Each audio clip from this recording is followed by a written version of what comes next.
Hello, my name is Mario Loris, and I'm the safety coordinator for Epic Personnel Partners, and this is a clamp truck.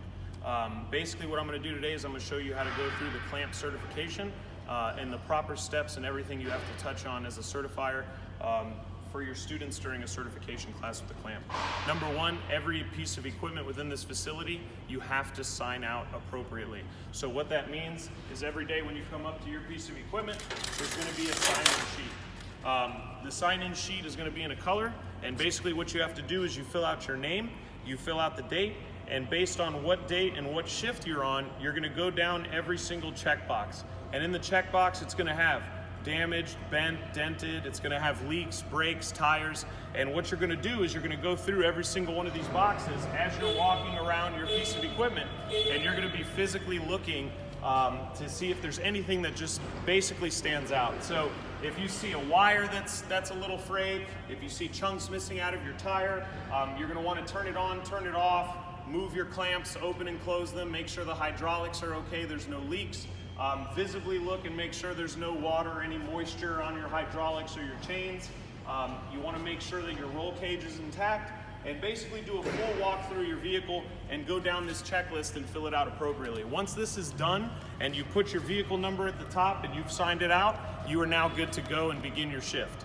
Now with the clamp truck, just like every piece of equipment in here, you're going to want to explain to the class fully first that basically inside the facility is treated just like the rules of the road. And what that means is that we travel in a certain direction. We stop at all stop signs. We make sure that we're wearing the appropriate protective equipment, seat belts, anything pertaining to that equipment that you signed out. You're going to want to make sure also that they understand that pedestrians get the right of way. All safety issues regarding this piece of equipment. As you notice, these two giant metal plates that are on the front, this is your actual clamp. And what this vehicle does, just like a forklift, everything's just like a forklift. The difference is instead of lifting, this one squeezes. So you always want to make sure that when you're traveling from A to B, that we never travel with these plates, these clamps open all the way, okay? We never do that. The reason being is it's a visibility issue. Whenever you're traveling from A to B, unless you have a load, you want to have your clamps closed, okay? That way you can see to your left and to your right, but just make sure that you speak to your students about this before actually getting into the rest of the vehicle. When it comes to mounting this piece of equipment, what you're going to want to do is make sure that your students understand to have 4 points of contact, okay? So you always have a foot step that's on each side of the equipment, and what you're going to want to do is just grab your armrest, grab the cage, make sure you have a firm placement here, and step onto your equipment. Once you sit in your chair, keep in mind right in between your legs here you have an orange bar. That's what's going to help you adjust your seating.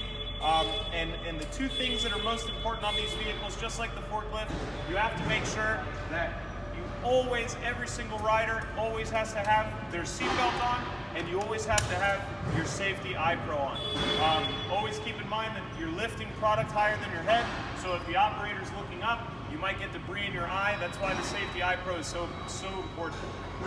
Just make sure your riders understand that before moving this vehicle. So once your student's on this vehicle, you want to walk them through all of the controls. So number one, this is built just like your regular vehicle that you drive to and from work. You have almost like a little key here that's actually attached to the vehicle, and what you're going to want to do is you're going to switch it forward and you're going to let it cycle.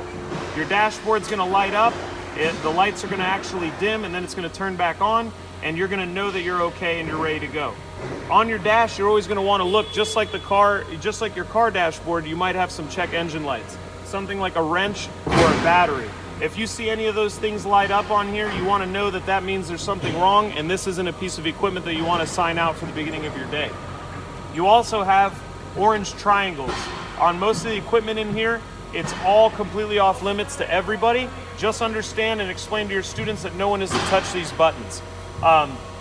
To the left of your dash here, you also have a parking brake. There's an orange side and a gray side. Both sides have a circle with a P in it. And basically to disengage your parking brake, all you have to do is press the top side of that and it'll automatically disengage that parking brake. On the left side of your steering wheel, you have the orange handle just like on the forklift, and all this does is allow you to adjust the tilt in your steering wheel. So once you're comfortable, notice that on the steering wheel you also have a horn. Every time you go to move this piece of equipment, you always want to use your horn to let everybody know that you're about to be in motion. Right underneath your steering wheel on the left side is where you have your actual gear shift. Your gear shift has 3 settings. If you push it all the way away from you, that's actually putting you in the forward motion. And then if you turn it all the way back, that's putting you in reverse. And if you keep it in the middle, that's neutral. On the left side of your dashboard, on the other side of your steering wheel, you only have one switch, and that switch is just for your headlights. The 2 headlights that are in the front, once you turn that switch on and off, when you toggle it, that's what's gonna adjust your lights. Your lights should be on every single time you're utilizing this piece of equipment, because that's what's gonna allow you to have the maximum visibility while you're operating this piece of equipment. Walk them through the settings of turning on the vehicle and all the controls on the dashboard. The only other controls on this vehicle is gonna be your 4 throttles here that control your clamps. Now, these only have one more control arm than the forklift, and basically almost all the same controls. So basically the one all the way to the left, we have our clamps that go up, pushing away makes them go down, and then you have your tilt back, your tilt forward, pushing away from you. The next one to the right is your shift. You could actually shift right, you could shift left, bring it back to the middle, and then you have your 4th. Your 4th is most important. Based on what model clamp truck that you're on, it's either gonna be just a regular throttle like the rest of the controls, or it's gonna have a little button on the side of it. The button is just a safety feature because this is the control arm that's gonna make your clamps close. So what you do is you pull on this, and you're gonna gently pull back, and it's gonna open your clamps. When your clamps are open, you always wanna make sure you have good enough room on each side of your product before you go into it. Once you drive forward into the product, you'll be able to close your clamps, and you don't wanna ever close your clamps too much. You don't want your students to linger on this arm because obviously you might squeeze the product too hard.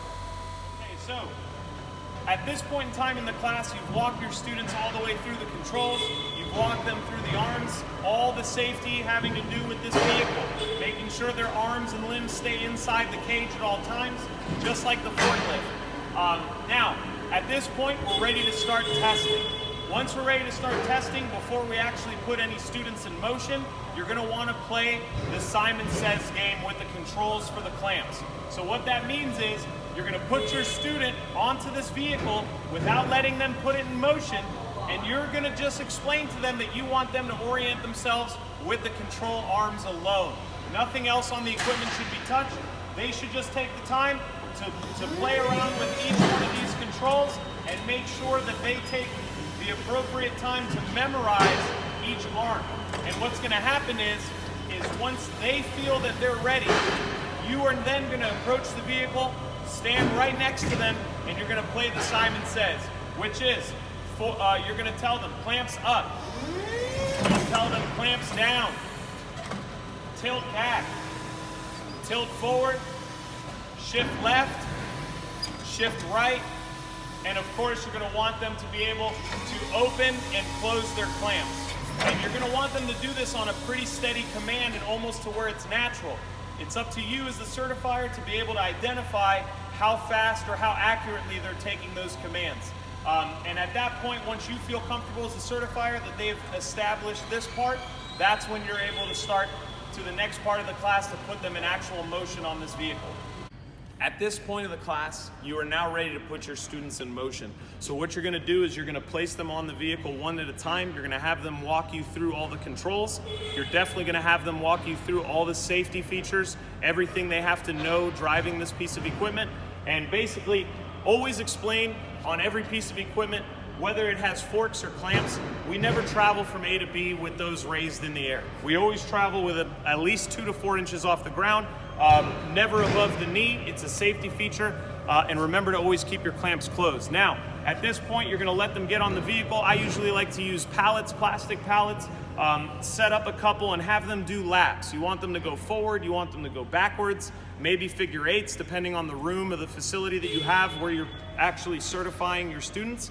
And what I would actually recommend is to make sure that as a certifier, you're identifying that they have full control over the vehicle.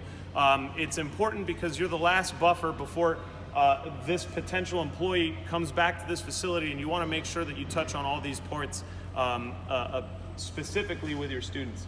So at this point, once this is all over and you establish your class, you have to come up with your summary. Make sure to put in your notes all in Aviante, and have a great day.